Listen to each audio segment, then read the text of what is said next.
SGA ipinakita ang tunay na MVP kala Jason Tatum at Jaylen Brown. At Buddy Hield mas deserving daw siyang matrade sa Miami Heat kaysa kay Andrew Wiggins. So para nga sa una nga natin balita, sa naging pagtatapat ng defending champion Boston Celtics kontra OKC Thunder, nakuha nga nila SGA ang dikit na panalo sa score na 118-112. At sa naging game nga na ito ay total team effort ang ipinakita ng young team OKC Thunder dahil 8 players nga sa kanila ang nagkaroon ng double digit scoring. Sa pangunguna nga yan ang rank number 1 sa MVP ladder na si SGA na nakapagtala ng 34 points, 5 rebounds at 7 assists. 23 points and 15 rebounds naman para kay Chet Holmgren, 13 points and 4 rebounds naman para kay Lu Dort, habang 11 points, 6 rebounds at 3 assists naman kay Isaiah Hartenstein. Sa defending champion Boston Celtics ay muling pinangunahan sila ni Jason Tatum na nakapagtala ng 33 points, 8 rebounds at 8 assists, 22 points, 8 rebounds at 5 assists naman kay Derrick White, at double-double performance naman kay Al Horford, 18 points, 10 rebounds at 6 assists.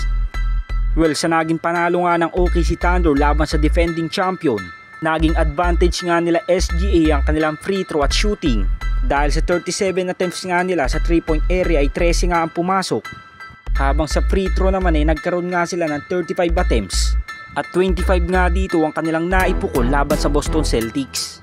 So sa naging panalo ng OKC Thunder laban sa defending champion, sila ngayon ay opisyal ng pasok sa playoffs at may record na 54 wins and 12 losses. At ang Boston Celtics naman ay pumapangalawa pa din sa Cleveland Cavaliers na may record na 47 wins and 19 losses. At para naman sa ating pangalawang balita, sa naging move nga ng Golden State Warriors na i-trade si Andrew Wiggins para kay Jimmy Butler sa team ng Miami Heat. Isang galaw nga ito na makakapag-upgrade ng lineup ng Golden State Warriors this season. Dahil noong wala pa nga ang former All-Star na si Jimmy Butler sa Dubs, nananatiling nasa number 12 seed pa nga din ng Warriors.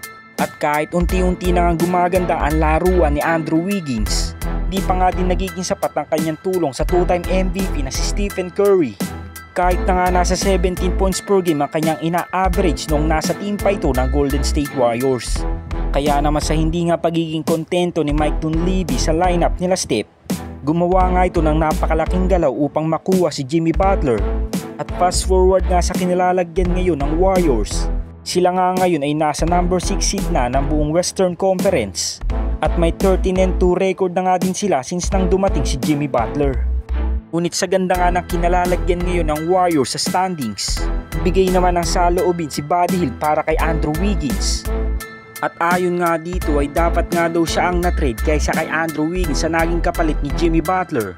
Dahil nakita nga daw niya ang lahat ng sakripisyo ni Andrew Wiggins para sa franchise ng Golden State Warriors. Bagamat wala na nga tayong magagawa sa nangyaring trade sa pagitan ni Andrew Wiggins at Jimmy Butler, para nga kay Buddy Hield ay mas deserving nga siya na matanggal sa Dubs kumpara nga sa nagawa ng former NBA champion na si Andrew Wiggins.